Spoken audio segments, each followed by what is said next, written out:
money. Okay. Make that money. Okay. Make that money. Okay. Make that money. Okay. Make that money. Okay. Make that money. Okay. Make that money. Okay. Make that money. Okay. Make that money. Okay. Make that money. Okay. Make that money. Get a hole. Get a hole. Get a hole. Get a hole. Get a hole. Get a hole. Get a hole. Get a hole. Get a hole. Get a hole.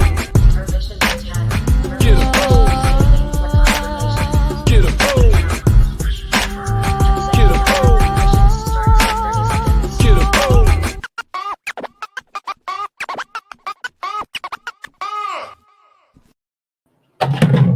Hey, who'd you talk to? What's going on? It is me, Mike Lepre, King Mike L. This is Legit Paranormal, brought to you by legitpodcast.com. Let's see. They left that up there. That should not be there. It is November 13th, 2022. 11132022. I get 6 and 6 on both sides, buddy. 1, 1, 1. That's 3, and 3 is 6. 2, 0, 2, and 2 is 6. It's even, buddy. It's even. Joining me as always, Buddy Money Fair. What's up, buddy? Good evening, Mike. How you doing tonight? I'm hanging in, buddy. I'm hanging in. How are you? Your Giants won another one. My Dolphins won another one. 7-2. 7-2. Yeah, we're 7-3, Mike, and we're atop for now the AFC East. It's very pleasing. Yeah, very odd. Very odd. Like, very pleasing, very odd. Not very odd. Like my beer this evening, Mike. Again, I have big news, which I'll share the big news at the end of the show to go along with our big news from last week. Oh, more big news. More big news. I'm drinking out of a line cider glass because I can't find my Bravo Brewing glass. Hold on. Oh my God, that's delicious. So my beer of the week this week comes to us from Pasco, Rhode Island. It's a lovely little town in northwestern Rhode Island called Bravo Brewing. 1% of the entire annual sales to Bravo Brewing is donated to a charity. A charity called Homes for Our Troops. You know, I got it on my phone. It's much better that way. It sounds much better in Italian. It's clear. It's called Homes for Our Troops. An organization out of Taunton, Mass. Where they're dedicated to building and donating adapted homes for severely injured post 9/11 veterans and their families. Awesome. So Bravo Brewing Company. Speaking of veterans, it was Veterans Day this last Friday. I celebrated by giving tours at the Armory and going to Bravo Brewing to get some delicious beer. Their beer, Bravo Brewing Company, is a veteran-owned nano brewery in northwestern Rhode Island, Pasco, Rhode Island. Co-founded in 2019, Bravo Brewing Company features globally inspired, locally crafted beers, spawning from both North American and traditional craft ales and lagers. They also offer delicious root beer, ginger beer, and sparkling waters, as well as a vast array of craft beer for any taste of beer that you happen to like, whether it be a lager or a pilsner like you, Mike, or a sour, or I had a stout the other night. It was called Mexican Hot Chocolate Stout. It was 8.1%. Hey, buddy. Oh my God! Can I go out? Can I go out on a limb here? Ooh. Yeah, go on a limb, Mike. Did they give you free beer? No, but they are part of my big announcement for the they must be, because what a plug you just gave them, my friend. Oh my God. I'm gonna be drinking beer of the week. It's called Gary's Cherries. It's a vanilla cherry sour, and it's very sour and delicious. So I'm gonna for Liz, I'll be trying the Doc Check lager from over at the Six Dogs. It's Six Dogs. What is the exact name of the brewery? Six Pack Brewing, Mike. Six Pack Brewing. I get the dogs confused. All right. I can see that. Do your introduction now, please. So this evening, joining us from our he's one of our neighbors to the north. He joins us from Toronto, I believe. Lovely city. He's an author. He's an experiencer. He was a college professor at one time as well. I think he probably still is, or maybe not. Joining us live tonight, Wes G Roberts. Welcome to the show, Wes. Thank you very much, King Mike, buddy. Good to be here. How's it going, Wes? How's your weekend been? Oh, working like a dog, I have to say. School work, yes, I'm still at it. Just a lot of prep, a lot of emails, a lot of marking. It's not glamorous. I would imagine being a professor nowadays is awful. I know. I got a kid who goes to school, college. I get her twin brother should be there too. He's going to do something else. But I've seen college kids. I've studied them over the last, say, 10 years. I was ringing the bell back in 2014, around there, telling my wife that they're not normal. Something different's coming up the pipe. It's just getting different. The colleges are getting different. And then every year it got more and more and more. So I know it's not paranormal, but being a professor, when did you see the world start to change? The whole political correctness of colleges start? Like around 15, 14 for you? Oh, gosh, I'm going to say that sounds about right. Up here, we separate colleges and universities. So I've never gone the university route, but I really then saw another big change. And that's what the pandemic did. All the lockdowns here, it was incredibly bad. And so a lot of our new students don't know how to go to school. You can't drive on the highway. Well, there's that. There really is that. That's actually something that I found is a big deal amongst my friends and their kids. I'm like, my twins are 19. They just turned 19. They drive all over the highway. They don't care. Once they get out of the boom, they're going. But some kids won't drive, right? And they're like, what, 20? And you don't drive yet? You don't have a license? What are you doing? And then they won't. They don't want to hit the highway. But in their defense, they changed the driving test during COVID. Here too. What it was an obstacle course. Okay. It was no longer you drove with somebody in the car with you and you did basic things like take a left here, do this there. It was a freaking obstacle course with cones. Now, so many kids have failed this test. It's unbelievable. And the guy that runs the test, right, is like, you don't have to be a prick to work for the DMV, but I bet it's on the application. That's all I'm going to say. I just leave it at that, right? So you can't talk to the driver. The driver can't hit a cone. If they hit one cone, they're disqualified. So it's like, my wife took my twins down, and she made them take the test in our big, gigantic SUV. Bad idea. Just being with. So my daughter failed, and then I missed my wife going crazy with my daughter. My son just got in the truck and he passed. He got his license to get out of there. But so I took my daughter back to the thing, and I sat in the passenger seat, and I looked at what they wanted her to do, and I'm thinking, most of the friends I have cannot do this. They cannot pull up, back up, pull up, parallel. It was like this ridiculous thing, right? I'm in the driver's seat to make it short, and you're not supposed to give comments, but I'm kind of giving comments under my breath. What am I? It's me. How am I going to stop myself, right? So we get to the end of the thing, and the prick comes over and he goes, I'm going to have to fail you because, and I said, no, you're not. And he's like, excuse me. I said, you're not going to fail her. Why are you going to fail her? He goes, well, first of all, you were talking to her the whole way. I said, I was not. How do you know I was wearing a mask? He goes, I can hear you talking. I said, can you prove that I was me talking? So now we get into it, because this is the only way you get things done in Rhode Island. You give them an ass ache. You make them realize that you're going to be a problemsome person. So I get into it. He eventually actually says these words, against my best judgment, I'm going to pass you just so I don't have to listen to your father for the rest of the day, because I'm pretty sure he's not going to leave. And I go, I'm not. He goes, Dad, you wanted to get a license? I'm like, yes. He goes, you can shut up now. Boom, license. We're out of there. We were actually sitting there waiting for the license, and we're actually thinking, should we get out of here? Like, just get it. We felt like we could get your license and let's get out of here. Let's run. Let's just get out of here with it, right? But it was like, why do you have to be such a prick? Like, why did he have to make it so tense? They made it so tense. These kids, back to these kids, they can't take pressure. They can't take the outside world. Like, God forbid, a mosh pit. Holy Christ. I wanted to do a skit of like a 2022, 23 mosh pit where like all the kids have like personal space. They don't hit each other.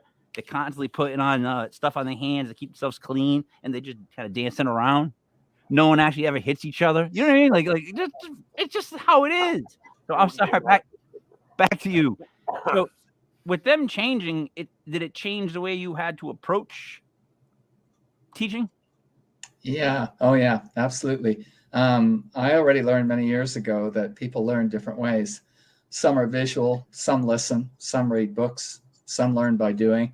So I had to sort of double down on all that and be a heck of a lot more patient than I normally am. And so our colleges here, they want retention, they want to pass people. So I can only go so far and hope that they turn out well. See, that's the second thing that bothered me too. So she didn't go to URI. I went to URI for like about a semester and a half. That's a long story, but I went there and I saw some kids that are there recently, and I'm like, those kids are dummies. I'm like, well, I know those kids. They're dummies. How are they in school? So I don't want to say this. It feels like schools have lowered their standards, but they've lowered their standards. On top of that, I think they want kids to pass as bad as possible. Whereas when I was in college, I felt like they didn't give a shit if I passed, failed, came, didn't show up. They could care less. Has that changed? I really don't know. I guess I'm fortunate or not fortunate. I'm a contract guy. So I've relied on contracts for the past 15, 17 years, one semester at a time, not even annual contracts. So I sort of get shunted around in different courses. Fortunately, I can handle them. But I gave up a long time ago on wanting to be faculty. I'm happy to be part-time. Yeah, you're better off being on the outside looking in with that sort of thing. I don't know if I would want Probably. to be faculty anymore. All right. So when you're teaching class, Mm-hmm. the whole paranormal aspect of life, Mm-hmm. does it ever get into your teaching? Oh, yeah, that's a really good question. I try not to let it because it would be, among other things, a conflict of interest, right? Yep. And I might have some parents not too happy with me if that sort of leaked into the daily class. So normally no, but if somebody asks me something about spirituality, about the paranormal, I will answer them honestly. I'm not going to tell them everything I'm up to, but they're going to get the idea that I might be plugged into something. Right. Yeah, I would think that parents are probably more open to it now than they were, just based on my whole theory that we're all being hypnotized to ignore things like UFOs shown on TV, like right in our face, to just act like it's no big deal and keep moving along. And now with all the stuff, like, have you ever been asked to use someone's pronouns? Oh, this is a huge deal right now. This is a huge deal right now because we're being encouraged to, in all our communications, identify. So is it him, his, right? That's me. He, that would be me in my email and things like that. But it's a steep learning curve, and we're going to make mistakes. I teach kids how to write business letters. How do you address somebody if you don't know the pronoun? So The woman may concern, maybe? All right. Yes, you could. Something vague like that. Where I stand with that is, see, I always thought we wanted to be a melting pot. I always thought that was what the original dream was. And I always thought we were always supposed to be come to one point where we were just all one people. That's going to be extremely hard now that we're all individuals. I mean, I can take this and compare it to rap music. There used to be a lot of rap groups. Now there's just artists. No more groups, just artists. Everybody goes solo. Everybody goes a ball by themselves. So now, if someone were to ask me, please, could you please call me this? I probably would. Mhm. But I would never ask somebody ahead of time, what would you like me to call you? That's because, and that's not me being rude. I just wouldn't even think to do it. That I'm just having a conversation. I don't think, like, in other words, if someone were to say to me like I don't know, but if Buddy were to be like, "Hey, stupid," I would be like, "Hey, what's up?" You know what I mean? Like, it insults me a little bit, but all right, it is what it is. Or "Hey, dumb beard," I'd be like, "Hey, what's up, red beard?" You know, guy hit him on the back. We go back and forth. So I'm not like that. Like, I've been insulted before and whatever, whatnot. But if I were to say like, I'm sorry, can I? I'm sorry, miss. Can I help you? And someone were to say to me, don't call me miss. Da, da, da, da. That's not my problem. You see what I'm saying right there? That's not my problem. That's not my problem right there. Like, what I just said and where you took it is your problem. It's your problem with what you want to be called, where you think you want to stand out in the world, where you're going to be this individual. Like, I'm sorry. I get it. I would have called you that if I knew it, but I don't feel bad that I said it wrong. That's a slippery slope, Mike, because here in the state of Rhode Island has a law that protects people against the use of pronouns. So you kind of have to address them how they feel as far as what I've heard. What I'm saying is, if I misaddress somebody the first time, right, they can't just slap a lawsuit on. No, fuck a lawsuit by using the wrong pronoun the first time. Like, are you kidding me? Like, what are you supposed to be, a mind reader? Like if you say it first, if you repeatedly say it wrong on purpose, that's being a jerk. You're out to hurt somebody. What I'm saying is, True. On my end, they're almost making it like our job to proactively know before we speak to someone. That's not a conversation. That ruins a conversation with me. Like, our conversations, we just start talking, and things we just talk.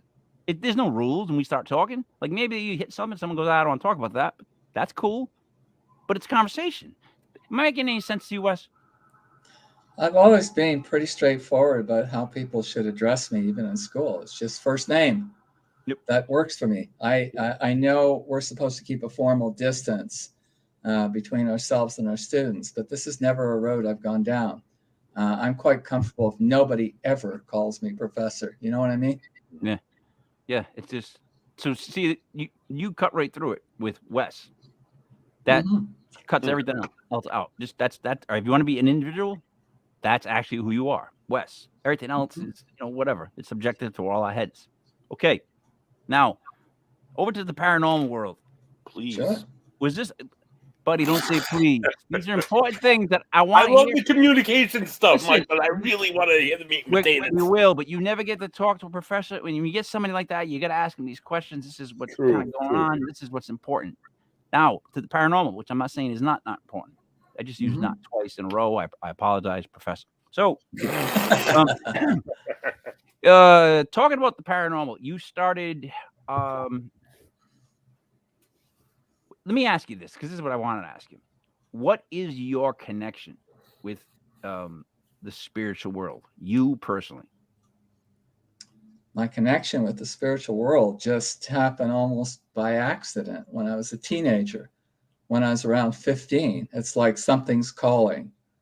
You know what I mean? You have a calling in life. So something was calling.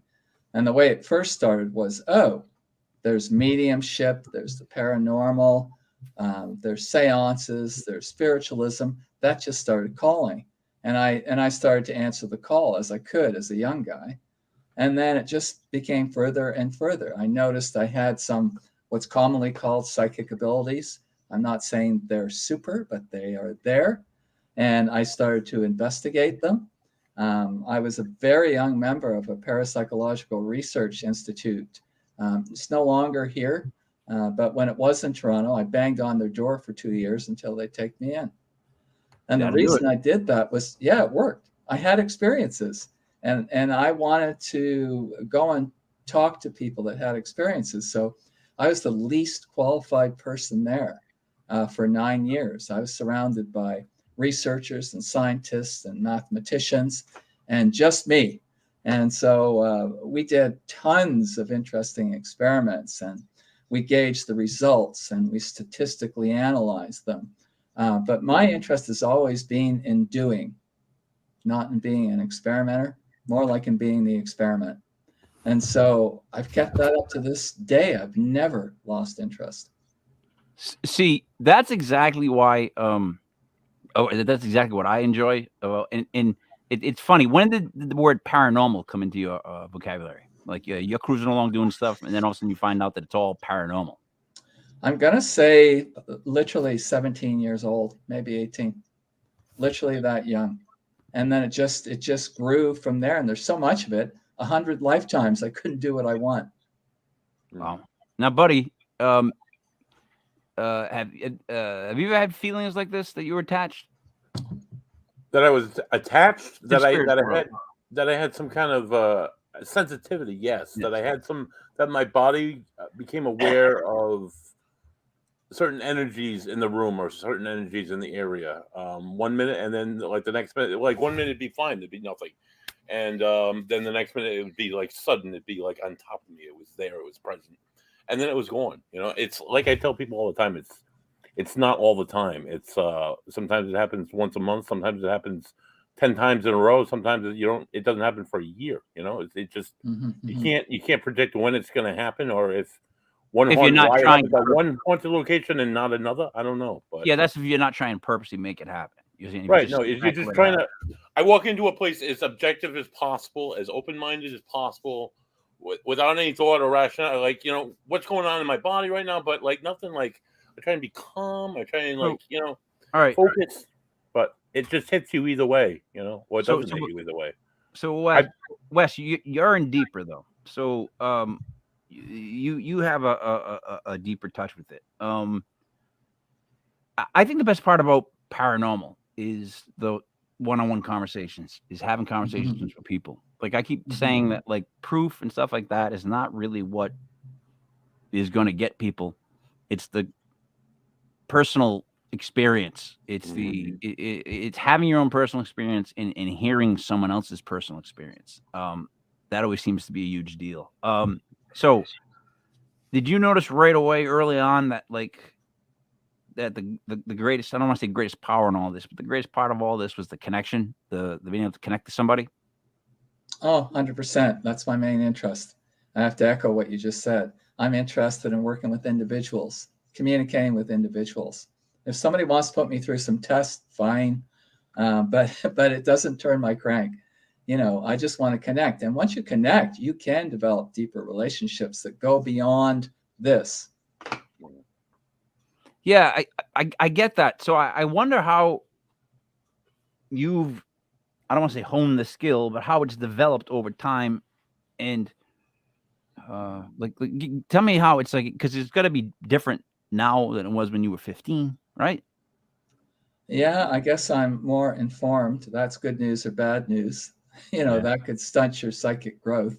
True. But I guess getting in a research institute helped me understand the length and breadth of this and why those people go to great lengths to say it's objectively true, when that was never really my interest. But it developed over time because I kept experimenting with friends. I kept doing stuff with friends or groups of friends.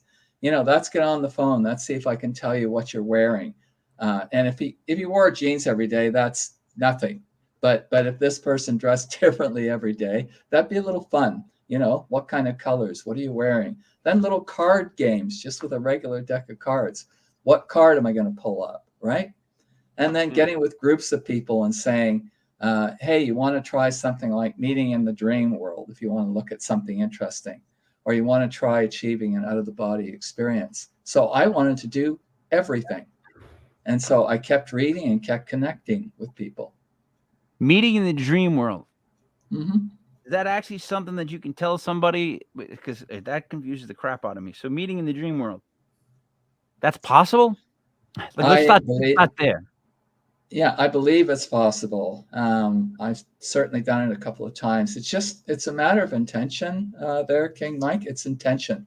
If you go to bed that way and keep an intention in your mind, if you practice something that most people know as lucid dreaming, you write the script. You Right. write We your had a script. guest a few weeks ago, David Barr, and he was a dream teacher, and he said that basically the same thing. If you want to remember your dreams, go to bed every night. Say yourself, I want to remember. I want to have a memory. I want to know what happened. I'm in control, and eventually you're able to teach yourself how to do that. So I just always wonder if doing that before you go to bed is you actually entering like a dream world, or you actually just convincing yourself, tricking your own self to believing that happened. That's my problem with that. Either one's possible. Yeah, I can't debate that. Either one's possible. You know, if you want to meet with somebody, check with them without telling them what the hell's up. Did you encounter anything last week? Don't nail it down. Have them tell you and see if it worked. So that's you trying to get into their dream. Or just meet in some common place if that's possible. Yeah. Without them knowing. Without them knowing. Wow. But you know, what I'd say to you about that too is you've got to be careful that you're not violating somebody's rights. You know what I mean? Like might be unwelcome. So I generally like to work with people that I know, if they're game for this, let's try a series of experiments and see what happens. I don't want to violate somebody and say, hey, I got in your dream just because I could. Oh no, yeah. See, I would want to show up and bring a cake to everybody that I know. Like if I could do this, oh my God, I would be like, I'd plan one person tonight and I would just show up and bring them something odd, very odd, leave them something odd. Yeah, not beer, but something odd. And just sit and talk to them later in the week. But if I had that ability, I'd be in everybody's dreams. I'd be trying all the time. That's the funny thing. But that's where it gets weird. If I knew I could do that, which I didn't even know I could do until you just said that. People can jump into my dreams. Yes, probably. Mm-hmm. Wow. What happens if someone jumps into one of my dreams? If you're conscious in your dream, if you're lucid, I always you could probably interact with them. And you could, the last lucid dream I had, and I'm no good at having these. I practiced for years and I just can't get it right. But periodically it happens to me. And the last time I did, it was sustained for maybe 2 minutes or something, which for me was hugely long. So we were able to interact, the two of us. We talked about our sleeping bodies. Wow. It was cool. See, so, and I told last week, the only dream, I had a really bad series of dreams around when I was 15 to 18. I don't know, around there. I think The Elephant Man was one of those movies that set me off as a kid. Like seeing the black and white one was just one of those disturbing things. So, but I got to a point where in my dreams, I would yell like cut, and I would stop everything that was going on, and I would explain how this didn't make sense. It's just a stupid dream. And from that point on, my dreams have been fun, but been not as fun because I know I'm in a dream. I kind of always know that I'm there. I'm stopping. I'm doing things. It's just like I know things that happen. I'm in a car. It's about to flip. But in my head, I'm like, I know this is a dream. So whatever happens, happens. Let's flip the car. Like I'm just game for anything. So I just thought that was common, that you could I don't want to say I control my dreams, but I kind of do. The ones that I remember, I kind of always have a part in. Like I actively like stop or change or because I don't want to have bad dreams. So like most recent one, I was stabbed and I told the person, you can't do that. What are you talking about? And I remember pulling the knife out, putting the knife down. That person walked away and I wasn't stabbed anymore. And I went about the business. So you're doing it to a certain extent. That's a degree of lucidity right there. If you want to take this a step further, embed in your mind a purpose when you get there. Is there a skill that you need to improve that you've had a hell of a time improving in the waking world? A lot of people develop their skills there and bring them back. So what I found is this: if I sit and I think about what I need to work on, I already know what I need to work on. That's my problem, I guess. So it's like I just think about why I'm not doing what I already know I should be doing. Does that make sense at this age? It's like I know what I do wrong, so I should be doing it right. I'm not doing it right. But I do have lucid things we were talking about, like in the shower. In other words, in the shower when I'm finally alone and there's nothing going on and I'm just taking a shower is when I write stuff or I'll write I've written a whole movie or music, like within that like 10 to 15 minutes of a shower. I end up writing things or coming up with things. I go someplace else. Like I just literally go someplace else and I just hear stuff and I go with it and I come out of the shower and I have something. That's my most creative place to be. It's like a place between sleep and not sleep. It's almost daydreaming, but with warm water, which is by far a great thing, buddy. Daydreaming with warm water sounds just That like sounds fun. fantastic, It Mike. sounds like fun. But so I have that issue. But so tell me, I want to know more about like the dreams. We're connected. How are we able to get into someone else's dream? In other words, what are we traveling through to get there? Is there a connection between the unconscious states Well, between I speak for the dumb when I say this. You know this. I'm a representative of the dumb. I am the leader of the No, dumb. no. No. I always say this is true because I want to know like the most basic of questions. Like if you said to me how you got into my dreams, I'd ask, well, how'd you get there? Yeah, fair enough. I would say a couple of things, and I'm no expert in this.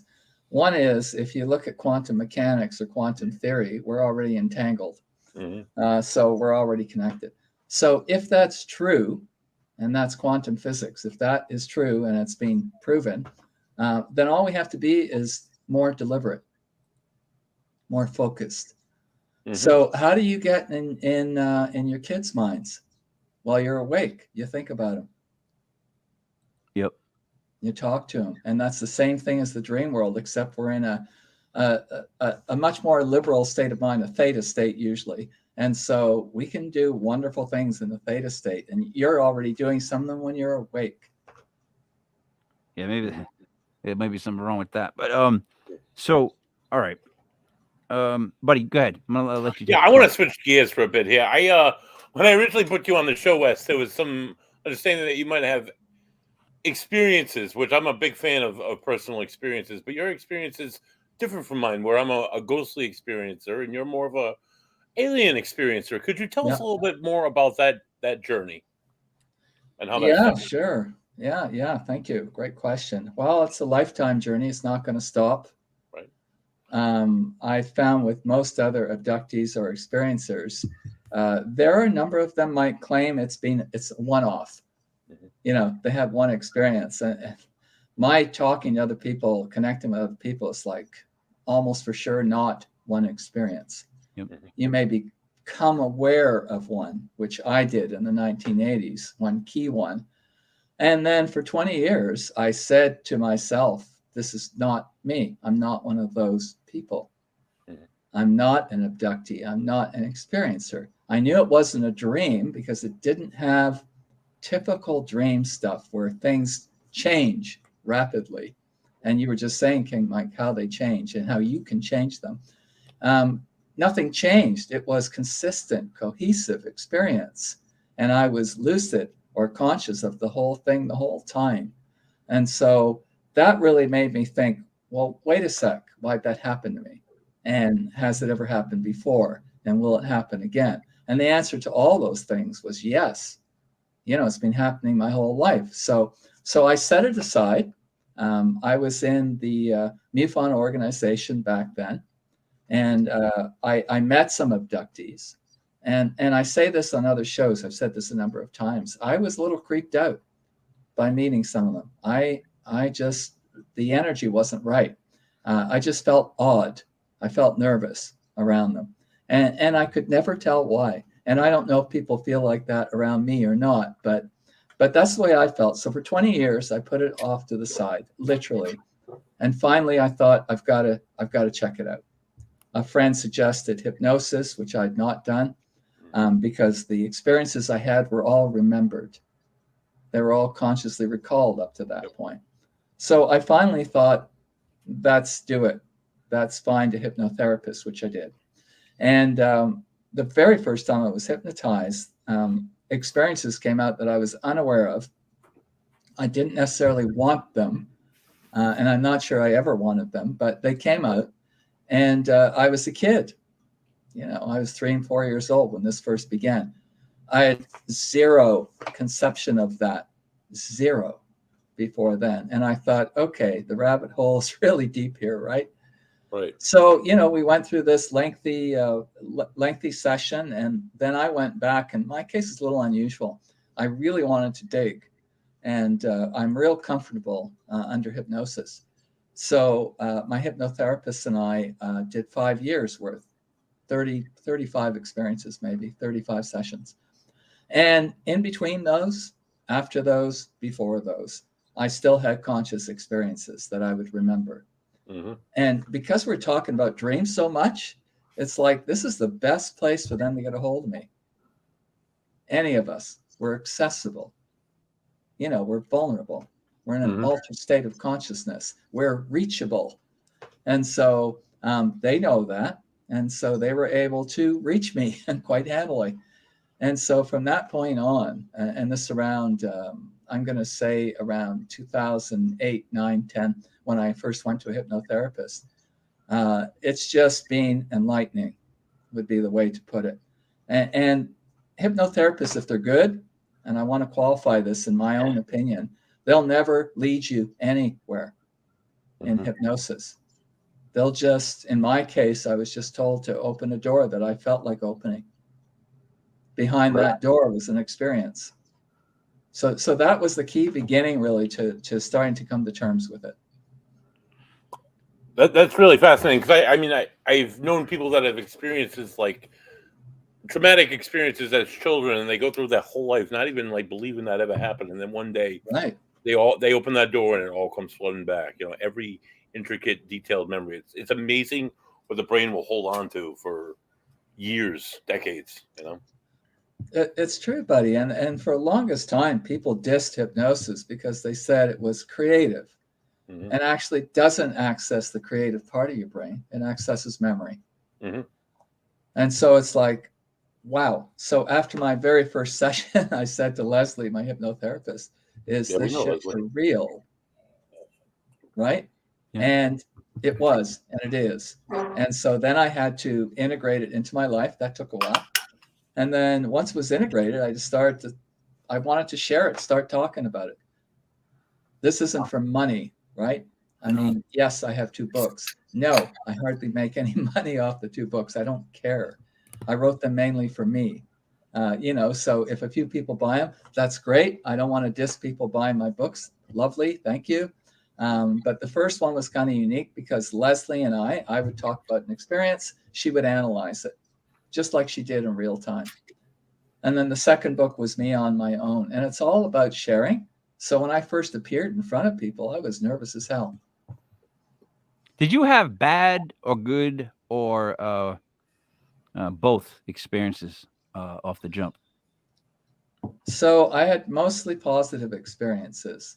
I'm going to say I can almost count on one hand, but now it's 2 hands maybe, the bad ones. But if I count my experience, let's say I'm aware of maybe 60 to 70 incidents. So if I count those, I would tell you 6 or 7 were quite negative, and the rest were positive or neutral or actually beneficial.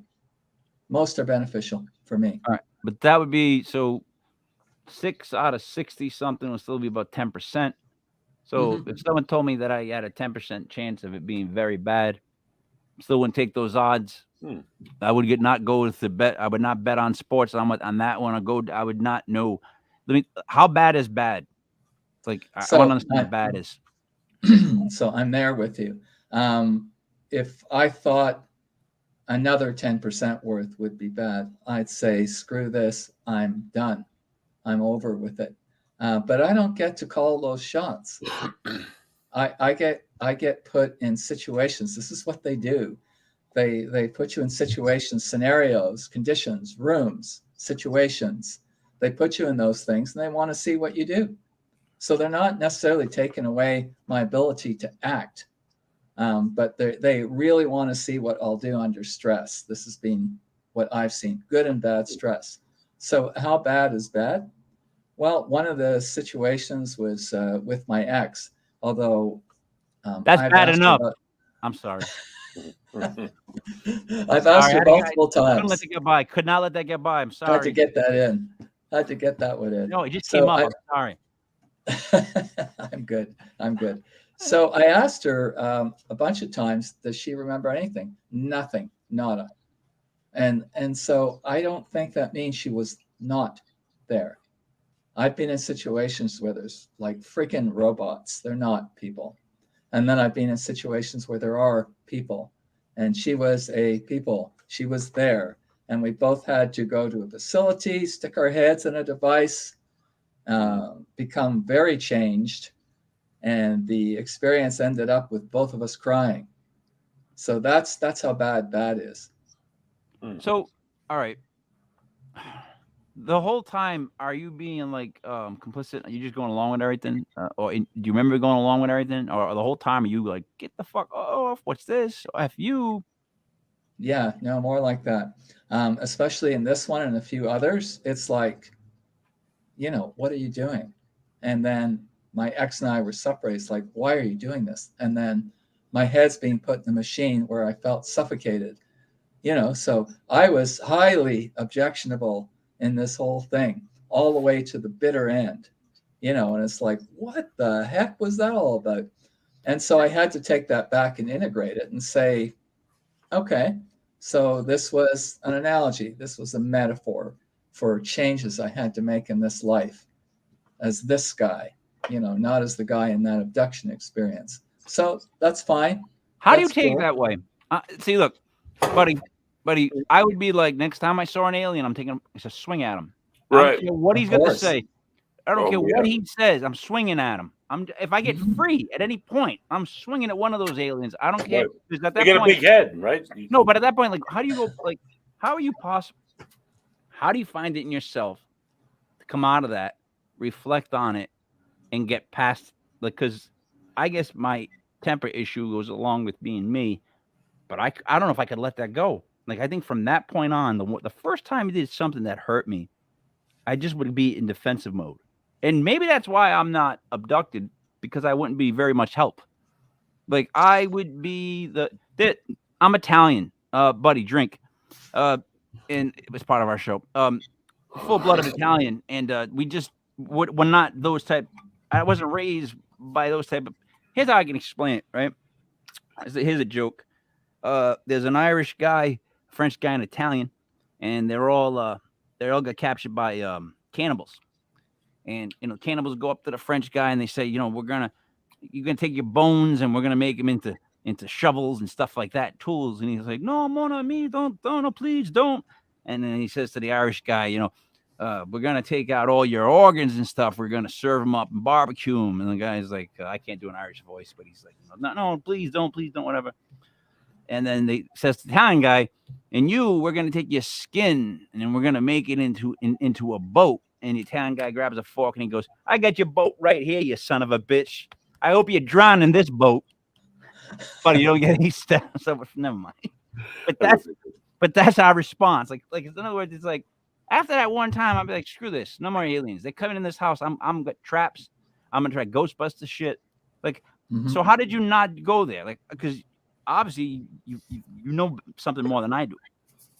We can't make an assumption that I didn't go there. I tried. Right. When you're in that situation, here's my take on it. I am under control, not my control. Something else's, someone else's. I mean, if they can implant memories that'll last a lifetime, they can do a whole bunch of other stuff too, and they do. And so, yeah, I fought it, you betcha. Or I ran away, one of the two, whatever opportunity I had. And it didn't make much difference. So when implant I came memories? Out, Did you say implant memories? Yes, they can implant memories, or they can cut them off.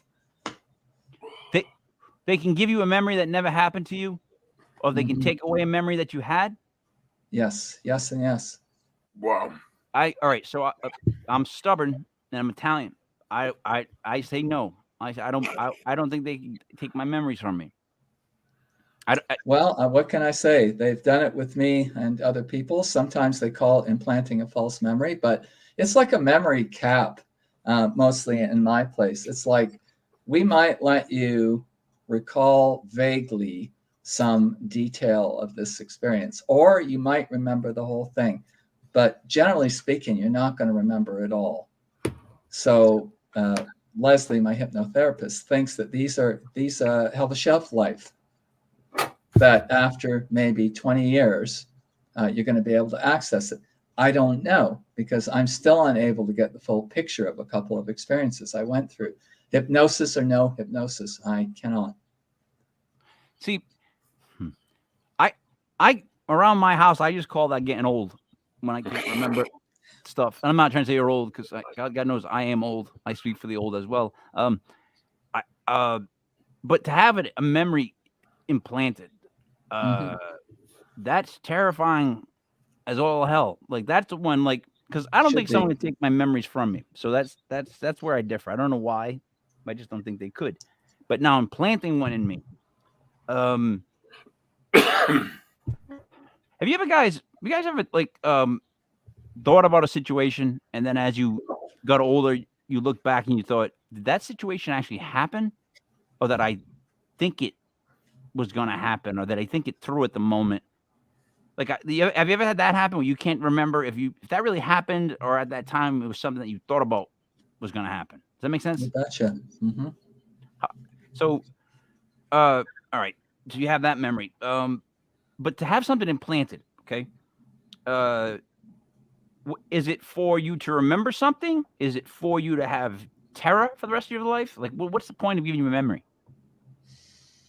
I guess that they, left to their own devices, they're interested in observing us, in some cases controlling us.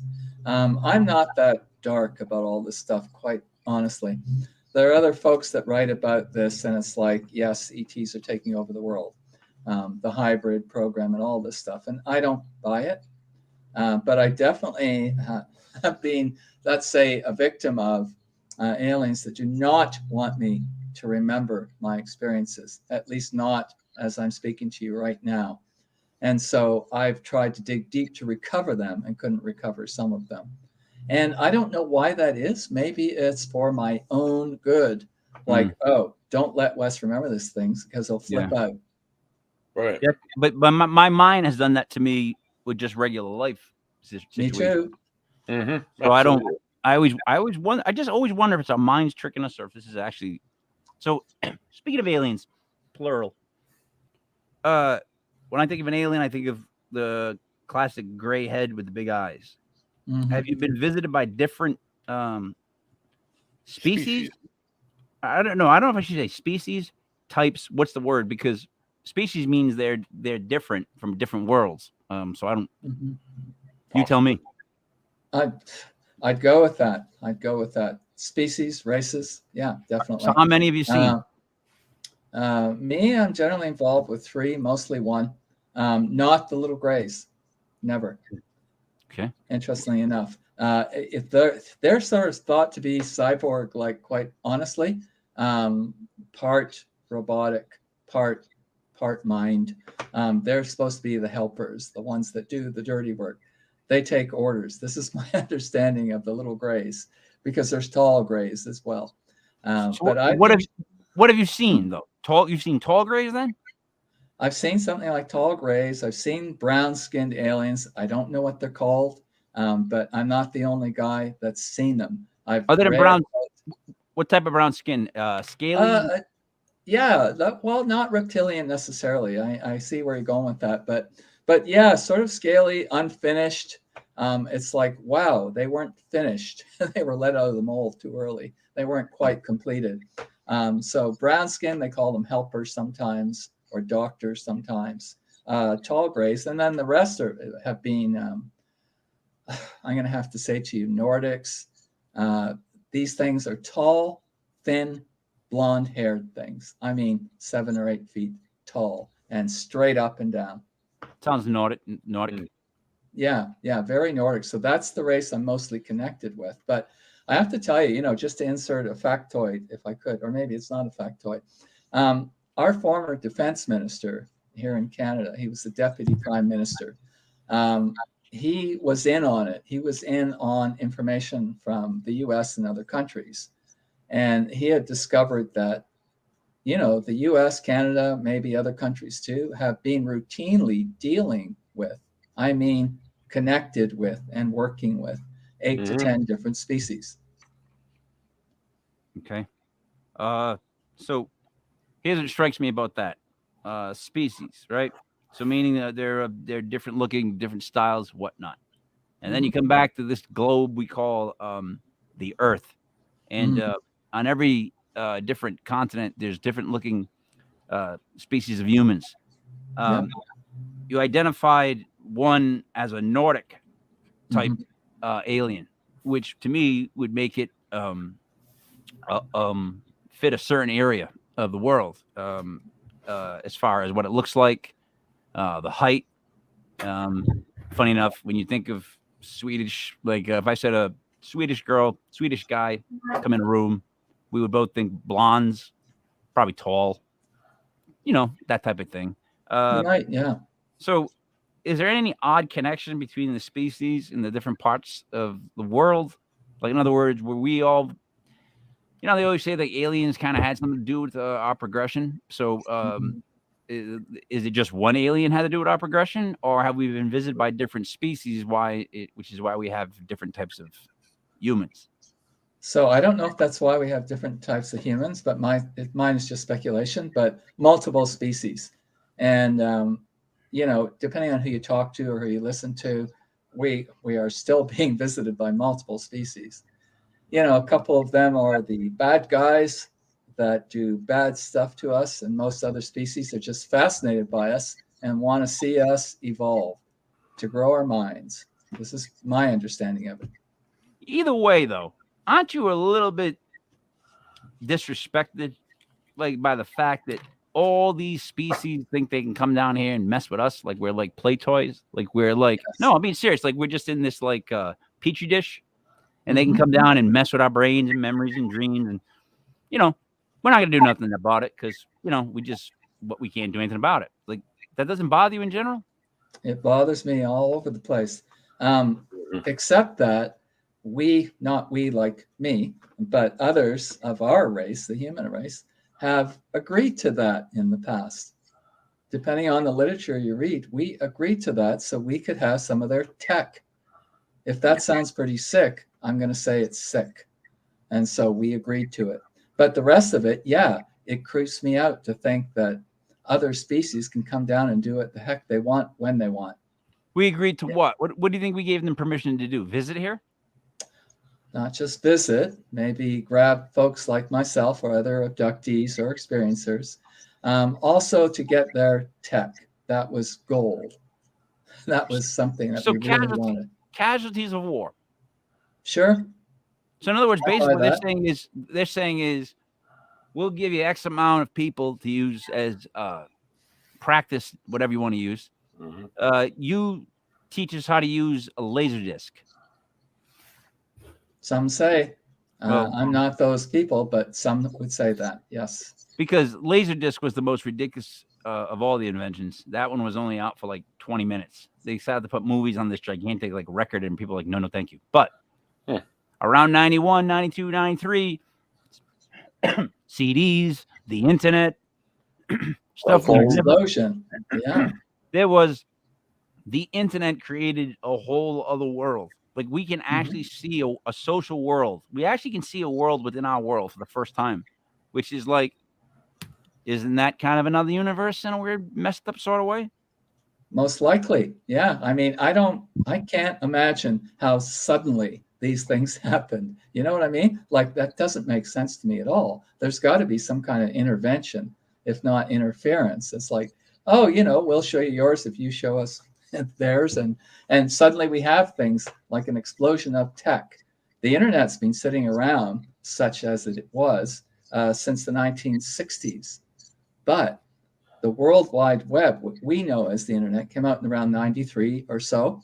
And it was this miraculous thing. And some people think it's like practice. So it connects us almost instantaneously, as if that's kind of a practice for our minds to go without it, one day.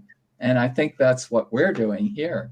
This is partly what we're talking about, going without the net, which is kind of just like a metaphor for the rest of our lives. I remember watching the Jetsons and thinking how ridiculous some of the things they had were. Yeah. Thought like that'll never happen. And then, I mean, there's so many things I just thought that'll never happen. But here's the thing. So I think every technological advancement, it has been negative. Like you can tell me all the positives, but I can show you the negatives.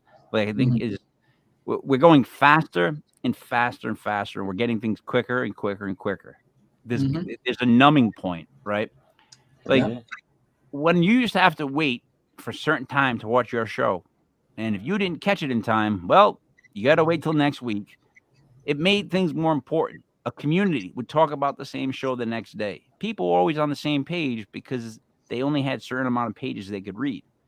Now, I'm all for freedom of information and all that other stuff, but it was much simpler and much nicer when, I couldn't just watch every movie that I've ever thought of in my head instantly. Right? So everything they gave us has helped us, but hurt us. So it's helped us get things faster. It's helped us have Amazon drop everything off of my doorstep. But again, we don't drive on the highway. We don't do simple things like that. So it's taken away. Is that, you think, just people being evil, or do you think that's also because what a great experiment it would be to say, like, let's just keep pitting the country against themselves. Every couple of months, we'll come up with a different reason, and then we'll just throw it out there. We'll see how they react. And they do it, and people freak out, and they yell at their neighbors and stuff like that. And during the whole lockdown, during that whole thing, people were actually out there yelling at other people. Yeah. Like, put your thing on. Put your thing on. It was like people getting really, really crazy out there. So now these experiments that these I got to say these alleged experiments, because I'm not, where's my proof? To me, they're alleged experiments. To you, they're real. I believe you. I'm going with you. But what would be the main? So they're learning about us, but how much is there to learn? Like, at what point is it all right? We figured out like how they act in certain situations. At what point is it just cruelty, or just like a training manual, or like you almost feel like you're being like it's like a college 101 course? I hear you. I really do. I'm thinking to myself, how often do we hear anymore of somebody getting an anal probe or something as ridiculous as that? From an alien. Yeah. From an alien. Yeah, from an alien. We got to preface that because that's from an alien. Yeah, there's other kind of probes. Yeah. So we don't hear about that much. We don't hear about surgery that much. We don't hear about being cut to pieces on a table in some spaceship that much. So to your point, after they take specimens, blood, skin samples, whatever they take, how many times do you have to do that before you know what's going on? I'm going to say almost once or twice. Maybe after that, I don't really know what the difference is going to be. So all this stuff that was going on, I don't think we see a lot of it going on anymore. And to what end, if they're giving us tech? I think a lot of it's for the military anyway. That's my thinking. But say they're giving us tech like the cell phone I've got in my hand, right? If they're giving us this tech, to what end? Because I decide the end it goes to. So they're saying, like, here's your tool. Here's your technology. This is what we have in mind. We don't give a damn what they had in mind in terms of their intention. It's what we do with the tech that really makes a difference in life. And so I agree with you. Most of my students, King Mike, they cannot communicate without a phone, without texting. They can't carry on a conversation. They don't write well. And it's like, are you totally reliant on that thing or what? Right? Yes. Well, yes, they are. So remember in the book 1984, George Orwell? Am I right? Mm-hmm. I remember reading that, and I remember laughing at it. Like we would never let somebody in with a TV that could watch us every day. Like, how would that ever happen? And then you just watch as they put a phone in your hand that tracks you. I got into a fender bender about a year ago, and the police were like, "It's okay. We got like 4 or 5 cameras that probably saw it." It's just like when you realize how many cameras are actually out there now. Like they're on every street corner, everywhere. Like it changes what you can do as a kid, the adventures you can have, the trouble you can get into and not get into because there's no cameras. But in other words, we're being tracked the whole time now. Everything in our house is smart. My TV is a smart TV. The coffee machine might have some smarts to it. Refrigerator's intelligent. Everything gets connected. That's not a positive thing. I don't find that as a good thing. I don't think that's going forward. I think that's exactly what they would want us to have, is everything connected. Like, we keep going right into what they warned us about something we thought was absolutely ridiculous, and we just keep walking face into it. Does that make sense? Agreed. I'd rather not. I mean, I rely on my phone like anybody else, but I also put it down periodically and I write with a pen. So, and I actually phone people sometimes or speak to them. So I'm with you. I think that's a loss. That's a huge loss for us. It's funny. I write everything down first. I like to use magic marker. I like to write things visually. And if I have something important to talk about, Buddy knows this, I'll call him. He had to get used to this. I'm a phone guy. Like, I can't express to you what I want to say to you unless I'm talking, because that's how I actually communicate. Like, it comes out of my mouth. You know what I mean? This stuff, you know, with the laugh out loud and the thing, that, and the other, it's like, that's all part of that speech. That's why you're right. It must be hilarious when they try to write out something now and they just don't know the correct form of a word. Like, they're using, like, you know, numbers in between. Like, it's just like awful. It must be awful. Straight. So aliens, the government's known about aliens for a long, long time. I would agree on that. They had to, military wise, right? For them to release any information on UFO sightings, to make anything, to confirm any sightings of something that's like the Tic Tac thing and all that stuff, I feel like something bigger had to happen. You're not going to show me something small and jingle it like keys unless there was an explosion in the other room that I'm not aware of. Does that worry you, that like they let out a little bit, but why? Like, why would they let out a little bit right now? It's a whole topic. I'm not very educated on it. The whole topic of disclosure, which some of my friends in the UFO community is vitally interested in. Yeah, it worries me. It worries me because, hey, what actually happened in the 40s? You know, did a couple of UFOs crash or did we take them down? Which is the new thinking about that, right? We took them down. And it's like, what? And so I agree with you. Showing us a video of something that's indistinct, even though it's on a camera on a jet, it's indistinct and the pilots are flipping out about it. That's the tip of the iceberg.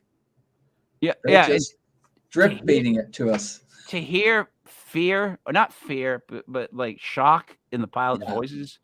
Like, if you've ever listened to like pilots talk when they're flying, it's the most bland, like like Charlie Brown's teacher. But those were like, oh my God, oh, it's gone, oh, it just dropped.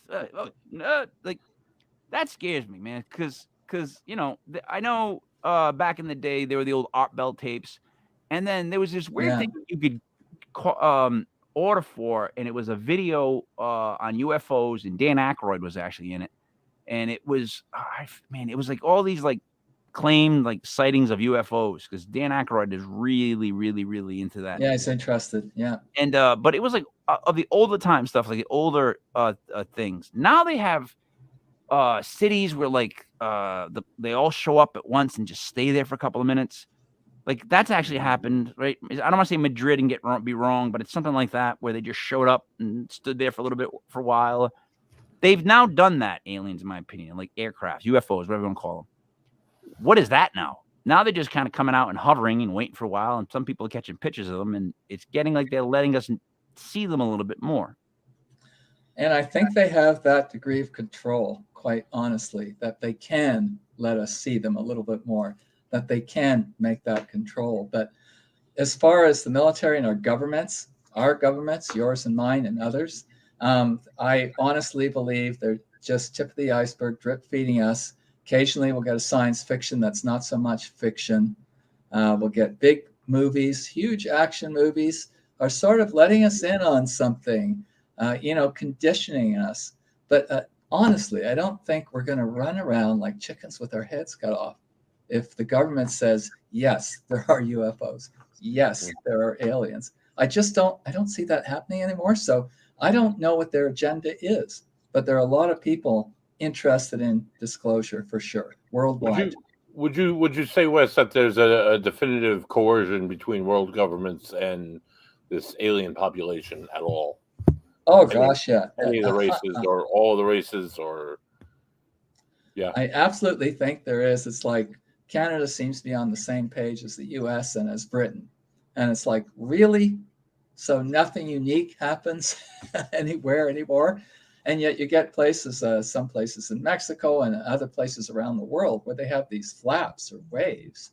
And people can film these things for 10 minutes. Right. And the government, their respective governments are like, yeah, so that's cool. That's happening. They don't seem particularly panicked about it. You know, you say like a lot of people have like conspiracy theories about like why this, why that. I have one. Yeah, here it is. So I'm gonna just show you how I, as an older Italian buddy drinking in, would piece this together. So we're being programmed, whether it seems to be by alien species or by our own species, right? They're dumbing us down. That's what we've been talking about. We're doing less and less and less as people. So we're going to become less and less like my dad could fix anything in this house. I could fix 75%, 80. My son could probably fix 40. That's how bad the drop was. I don't know if that makes sense. Like just basic things like that, right? And it's not like that they don't possess, these kids, like intelligence. They're extremely smart, these kids, but they feel they don't have the life balls to just do things. So, all right, my thing is this: we've all been programmed. We're all at the point where we're getting information all the time, right? And we're numbed by it. But we have figured out a way to split us completely on every level to get us to not like another person for a different reason.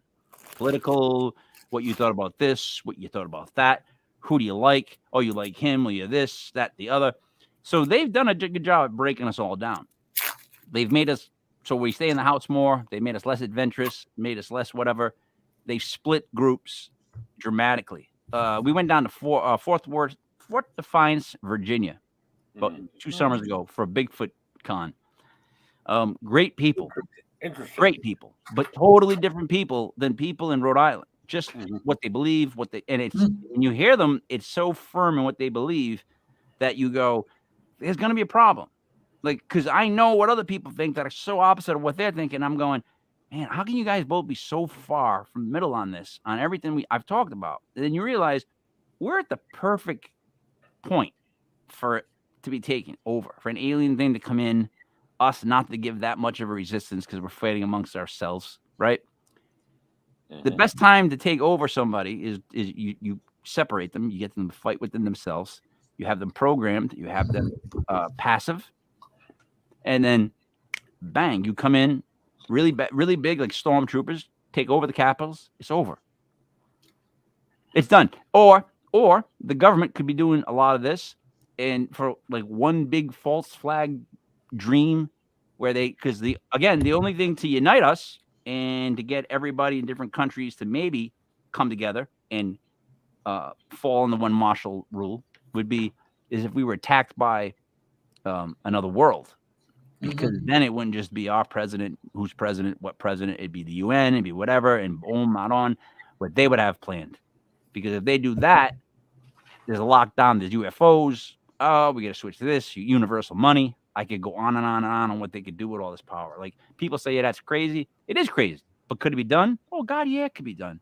All this stuff could be done. They could easily do all this stuff. And if people say that it can't, well, look what they've done already. They have every bit of information on everybody they need to know. They know what you like to shop for, where you shop.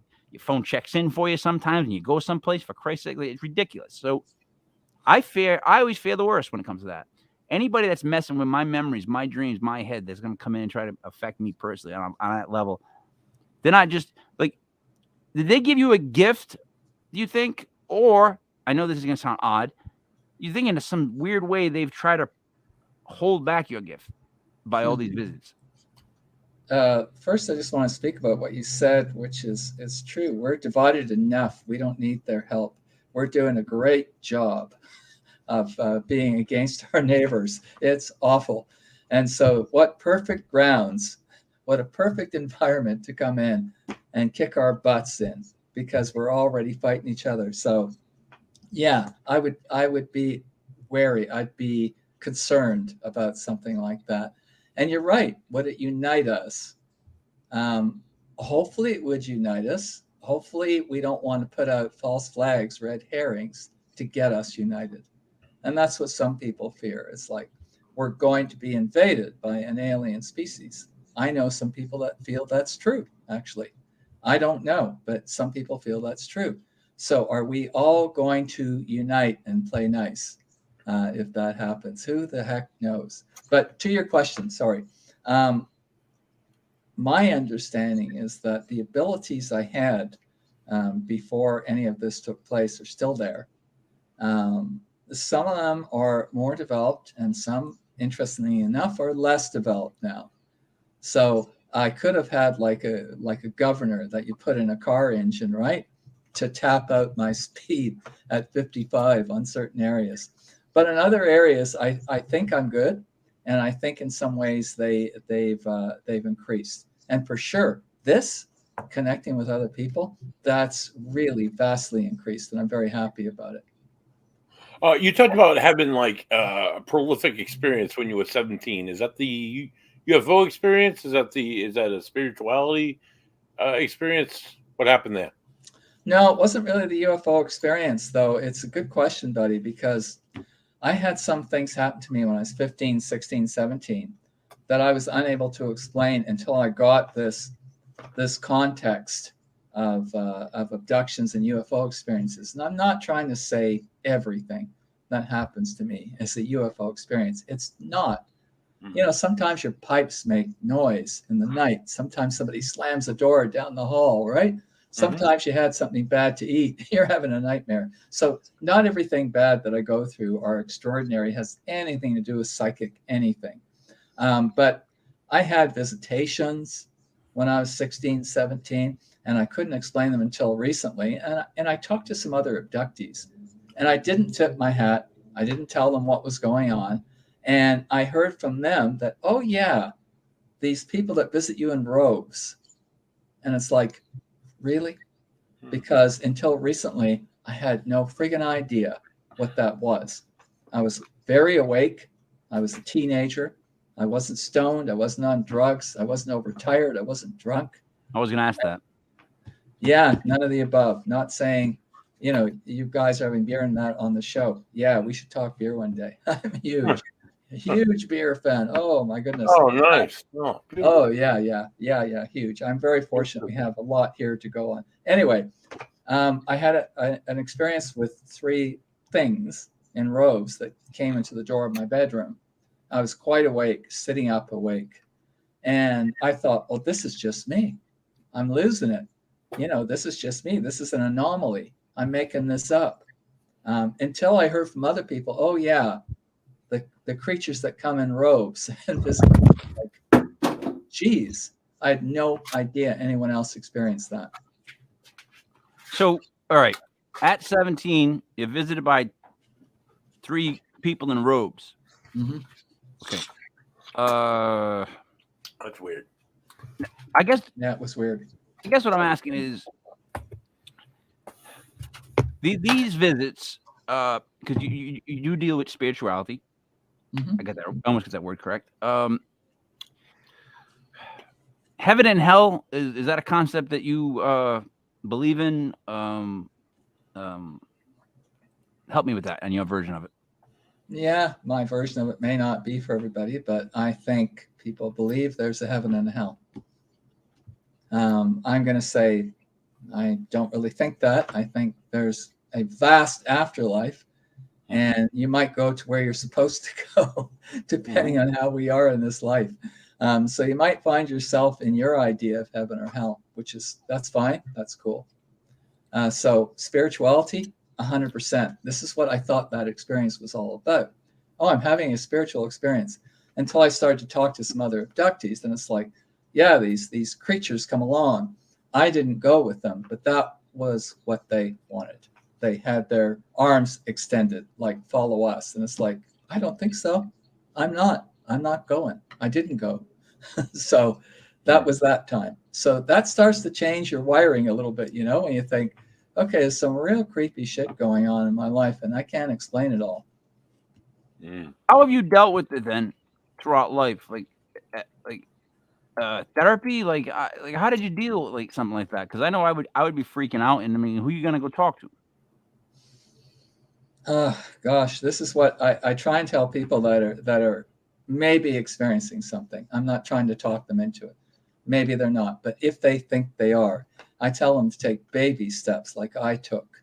And I began to tell, like, you know, you tell your wife, or you might tell your kids. I don't have kids, but you might tell your wife, your kids, your partner. You might tell your very best friend that you've been through something. Let's see how that goes down. And then you might expand the group of people that you tell this to. But when things got bad for me was after the 1980s experience. I had, 15 real crappy years, and talk about being afraid to go to sleep. That fearful. So just afraid to go to sleep because something's going to come in. And, so every time I closed my eyes, I'd open them again. It was awful. So I started to talk to people about it. I started to share my experiences. It started to affect my job. I started to think I can't, to be a school teacher, whatever you fellows do, you got to be organized. You got to be good at what you do. You've got to be focused. You've got to have willpower behind you, whatever your job is.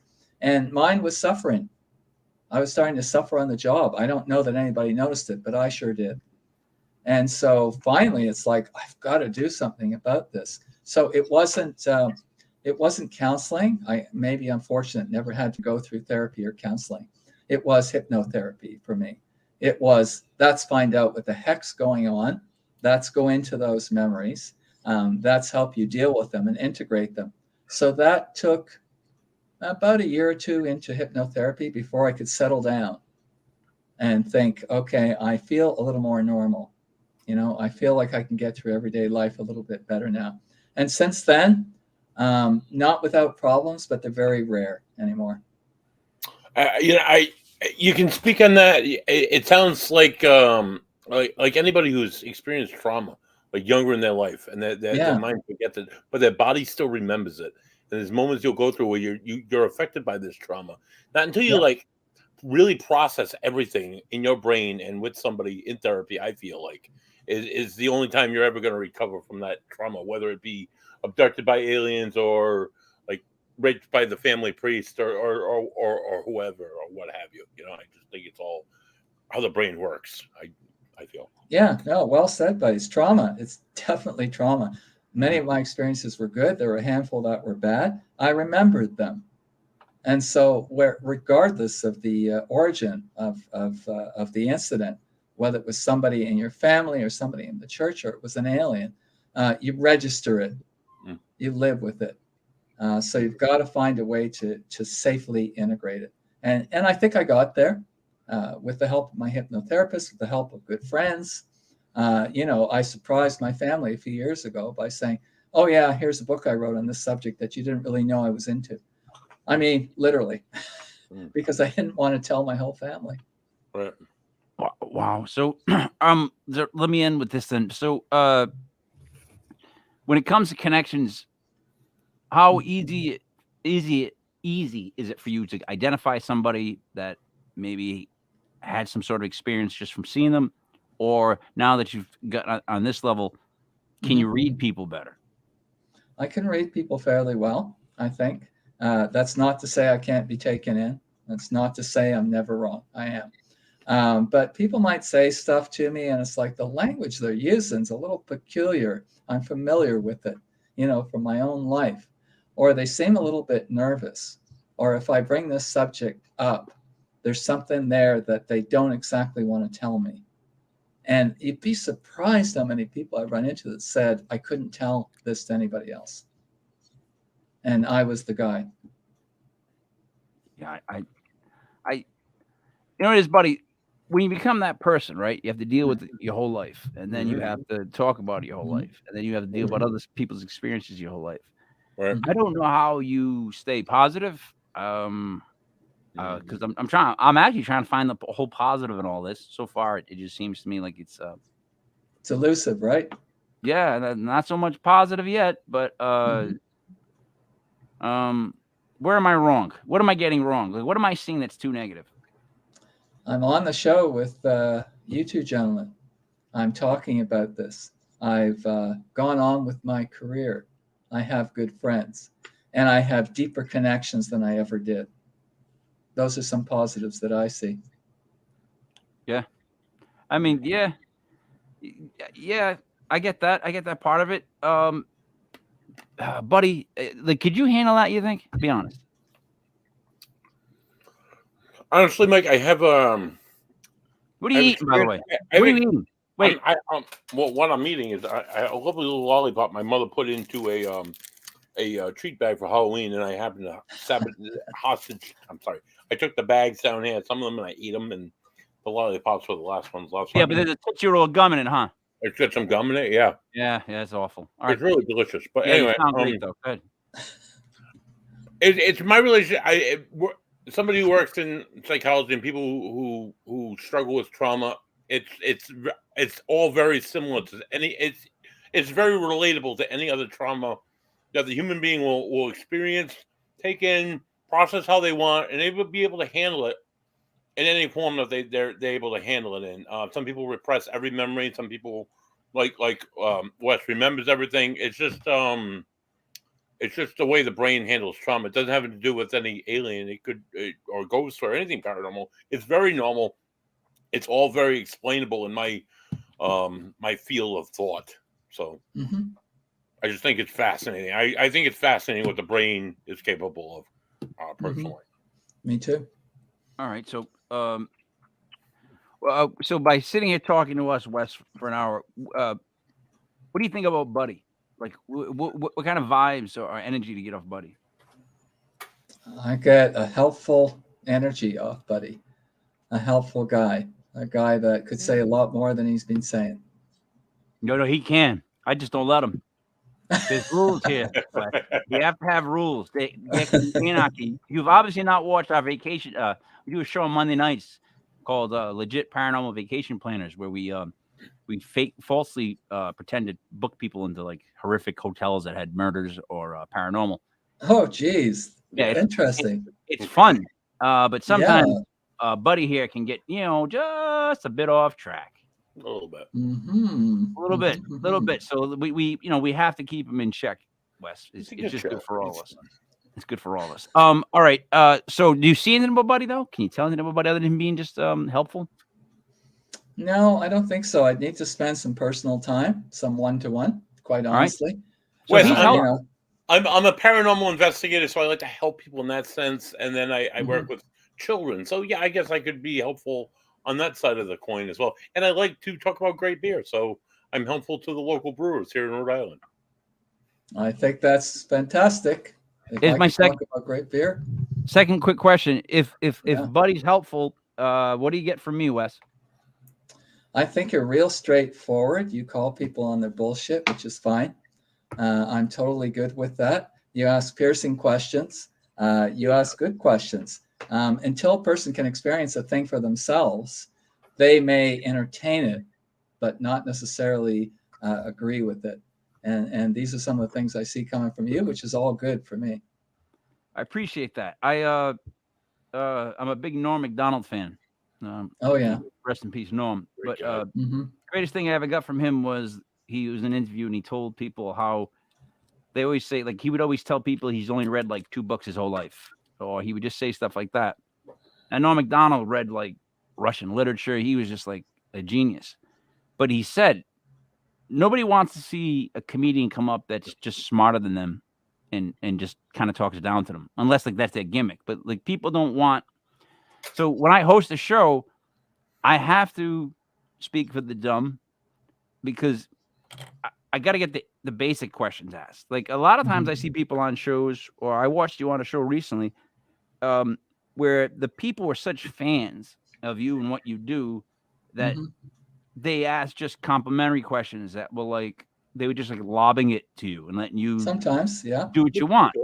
Which that to me isn't as much of a conversation as it is where like we say something that maybe it doesn't even have anything to do with what we're talking about, but you still talk and we travel there and then we come back to the road we were first on. So I appreciate that you're able to do that. That you don't mind going from one to the other and switching up and just enjoying the whole just the whole. I have not been looking at these. Look at this. I would stick with Jalen Hurts personally. That's crazy. I'm sorry about this one. Someone just threw this at me. Someone's offering Joe Mixon and Justin Fields for Jalen Hurts. You think I should take it? No. It's a football question. We're on a paranormal show, right? However, seeing how I always get things right, I don't know if this is a keeper league or if it's a 1 year league. If it's a 1 year league, I don't know how many weeks you got left. But in general, if it's a keeper, and if not, take Jalen Hurts. Don't be a dummy. This one says at work, random channel surfing. Well, thanks for stopping in on the random surf. See, Wes, what I've done now is we're on like 2 or 3 different Facebook channels. We're on a couple of YouTube channels. We're doing a Rumble channel. Rumble is something that we really need to look into. It's really starting to blossom. There's really not a niche for paranormal as much as it should be. It just that's just a whole new medium that some people are going to. And look, the reasoning behind the medium, I don't care. Like that's the whole thing with me. I don't care what politics the medium is behind. Like if it's a medium that I get my show on, and then I'm gonna give that a shot.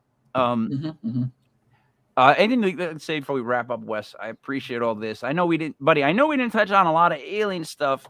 We touched on a lot, Mike. I think we touched on a lot. This is the first time we've met Wes, and I really wanted to get to understand everything about him. There's a lot of things that he's got going on that are worth conversation. Like just being a professor alone, I could have went on for 2 hours. The dreaming, the ghosts, spirituality, everything included was just like you could go on for hours about each topic. So whatever. So I want to say thank you for this because it's just totally organic. I mean, this is how life works. Life isn't scripted, you know? So it's just totally organic. So I really appreciate that. No, I would just say to people, keep your eyes and ears open for input. It can come from everywhere. And that's what I've been doing all my life, and I'll keep doing it. You should. You know what? I can't believe how you don't just snap on one of these kids in a class and just tell them, you know, go drive on the highway. You know what? Why don't you try driving on the highway? Imagine if you said that to them. Like, look, you're correcting the thing. You're like, look, buddy, you got this wrong. You got that wrong. And you signed it, see you later with the letter C. Then it was YA, later, LATA. Like, I mean, buddy, you can't do that. And then they're like, you know what? I'm going to tell my dad that you just don't like tall ginger guys with beards. That's what I'm going to tell my dad. That's what Buddy would say. Next thing you know, now you got people storming because Wes hates gingers. Oh my God, you have redheads walking all around. Not good. No. Yeah, I can flip on you, Wes. Just that quick.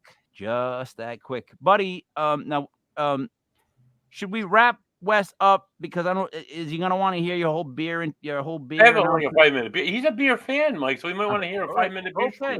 All right. My life. So last week, as we told you, we are doing a relabeling project with 6-Pack Brewing to Bristol, Rhode Island, where they're taking their double dry hop Timmy and relabeling it as Legit Paranormal Brew. It's an 8.5% alcohol by volume. It's a beautifully crafted with it's Citra and something else. I can't remember the hops off the top of my head. But it's a beautifully crafted double dry hop New England IPA. 8.5% alcohol by volume. Then they're going to take their, which is Timmy, and then that's perfect. They're going to take their Italian Pilsner, ironically, by the name of Lenny, and they're going to craft it and call it relabeled called Ba Fangul, which will fit well into our whole Italian drinking game that we have here on the show. Wes, just interrupt, Wes. The bar that I sit in right now, this is my bar my whole life. Buddy, you're going to have to drink on this. Italian bar. It's spelled B-A-R. And then Fangul, F-O-N-G-O-O-L. If you're familiar at all with Italian and you put those words together, Bar Fangul, hey, what Italian's not going to want a Bar Fangul beer? Go ahead, buddy. I'm sorry. So anyway, and it's an Italian Pilsner, which is even more delicious and sweet. So they're going to relabel those, and we're going to put some of those out. We're going to have a few of those on the show. The second beer announcement that we made last week, Lion Cider, the brewery owned by Dan Copen and Jeremy. I don't know his last name. They're out of East Greenwich, Rhode Island. They do a lot of really good beers. They want to do a beer with us. When I said, hey, we're a legit paranormal podcast, we want to do a beer, they're like, oh, something with ghost pepper, maybe. So maybe an IPA, maybe a ghost pepper, maybe a porter, maybe a stout. I don't know what they're going to do, but hopefully it'll be a delicious beer. I'm sure it'll be a delicious beer. They do delicious beer at Line Cider Brewing. And inside of my Line Cider glass tonight is a lovely beer made by Bravo Brewing. I picked it up especially because it was Veterans Day here in Rhode Island and here in the United States on Friday. Big salute to the veterans. Thank you for your service and your sacrifices. And I was approached by the brewmaster, Chris. He was a veteran of the U.S. Air Force. He wants to do a brew with us. We're going to brew sometime in the spring, early summer with Bravo Brewing. And I'm hoping we could maybe call it like Beer for Every Man or something like that. I think that would be effing epic, man. Because this guy here. Because of this guy here. Does he? Hashtag love to drink beer. It's what I love to do. Go ahead, Mike. You can finish. Did you tell the guy about the name Beer for Every Man? We haven't talked into that great detail, but he definitely wants to do a beer with us. Sit down, build our own like taste, flavor, palate, rock and roll, man. Coming full circle, Wes. I was in a band, and one of the first songs we ever wrote was called Beer for Every Man. I mean, I was like about 20 years old, and it literally was about just wanting to drink beer and not caring about anything else, like just saying whatever to everybody else. So it's one of those songs that, like, I don't know if you're familiar. You look like somebody who played music, and you just do. You look like somebody who's involved in music. I don't know why you give off that vibe, but when you have a song that's popular, but that band doesn't like playing, you know that song? So we had this one song that was like this happy Beer for Every Man song that even if people in the band didn't like, if we didn't play that at the end of the show, there was a riot. Like, if you didn't play that song, because that was a song where people actually got their beers out inside a drink. It was such a like. And you got free beer because the band would take pitchers of beer and pour it down your throat, and I was always in the front row with my mouth wide open, obviously, getting all this free beer in my mouth. What better name for a beer? That's a lot of underage drinking. But anyways, he was a big fan of the music, especially that song. Now he has been using the hashtag "I love to drink beer. It's what I love to do." Right? It just love to drink beer. It's what I love to do. It's hashtag love to drink beer. It's what I love to do. Which is a lyric from our song, which is odd to me, that I wrote. But the connection to me to him is now if we can get a beer called Beer for Every Man, just the label alone. Now, the thing is, it's a little macho, right, for nowadays. But if we use the whole Burt Reynolds, Tom Selleck approach, we'll be fine. They would be all right. We'll be fine. As long as we present the macho beer in a macho way that's laughable. Maybe beer for everyone. Maybe just beer. No, see, don't go there. See, you can't be like that. You can't change the pronoun. You're already giving in. You can't even hold tough for 2 seconds. It's beer for every man. That's just what it is. If you want to make something for women, we'll make something else for them. But for now, if that beer would be called Beer for Every Man. And oh God, if I can have a Bar Ghoul beer, a legit paranormal brew, maybe get a legit paranormal something made, and then we go Beer for Every Man. Forget about it, buddy. I'll be drinking my own beer in my own bar for. We won't do a show. We'll send them to Wes. Wes, we'll send you the beers. You can drink each one and tell us which one you like best. Hell yeah, love to. I'm always experimenting. Buddy, we do an all-star taste testing show. Bring everybody back to 2 beers. Yes. And beers all night. All we talk is beers. And everybody gets paranormal indeed, dude.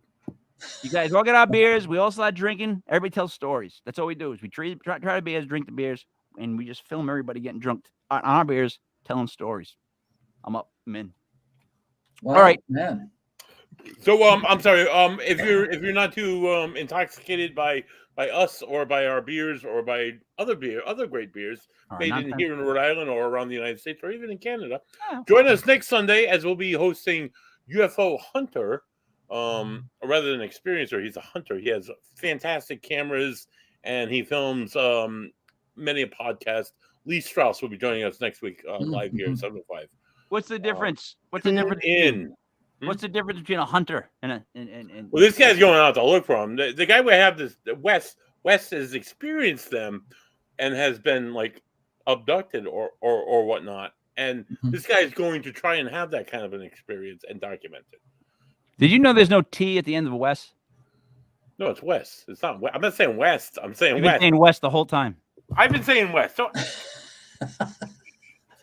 All right, Mike. I can go with West. There could be worse things. Yeah, but that sounds like one of the Kanye kids. We get a show tomorrow night. Paranormal Vacation Planners. Tune in. It's 8:05. Buddy, we travel to scenic Washington, D.C. for election season. Tune in. Scenic Washington, D.C. Scenic. The cherry blossoms on blooming, but it's very beautiful this time of year in D.C. No, not really. Not really. There's like maybe a couple of blocks that are There's good. A lot of new faces, Mike. Everything else in D.C. is like tents and people. Yeah, well. Hey, well, see, here I am already going into the negative part about the trip. Wes, anything else you'd like to say? Any websites, any upcoming shows? Just wesgroberts.com. That's about it. If people want to check up on me, they're welcome to it. And I really appreciated the interview with you two gentlemen. Thank you. Oh, it's awesome, Wes. Thanks for joining us. Yeah, man. I've had a lot of fun. These are my favorite ones.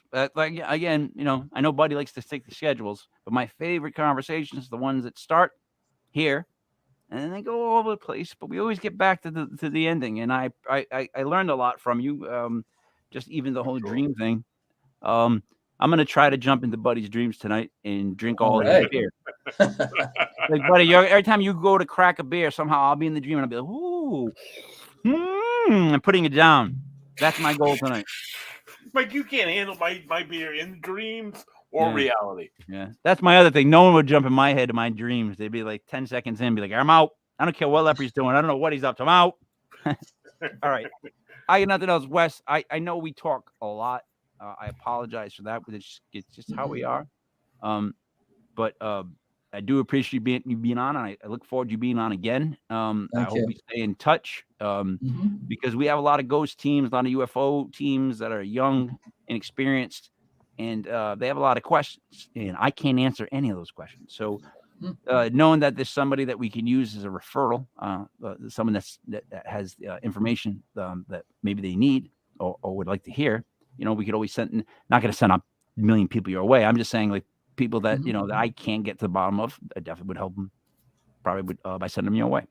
So I will always do what I can, Mike, including just giving people my honest advice. They don't make stuff up. So that's the best thing you can do is give someone honest advice. Period. I think period. So for Buddy Money. So give me 1 second. I'm sorry. I want to do that a little bit better. Hold on. Give me 1 second. I don't want to drop this on you too quick, buddy, but I want to show you something. So for Buddy Money Fair, for Wes G Roberts, I'm trying to pull this up if I'm going to get it in time. I don't know if I can. Buddy, I'm going to have to show you this picture after we get offline. It's me, Mike Leopard King, Mike Yale. This is Legit Paranormal, brought to you by LegitPodcast.com. Buddy, I have an announcement for you after the show. Ooh. That's big. Thanks for tuning in. We will see you again Monday and then Sunday night.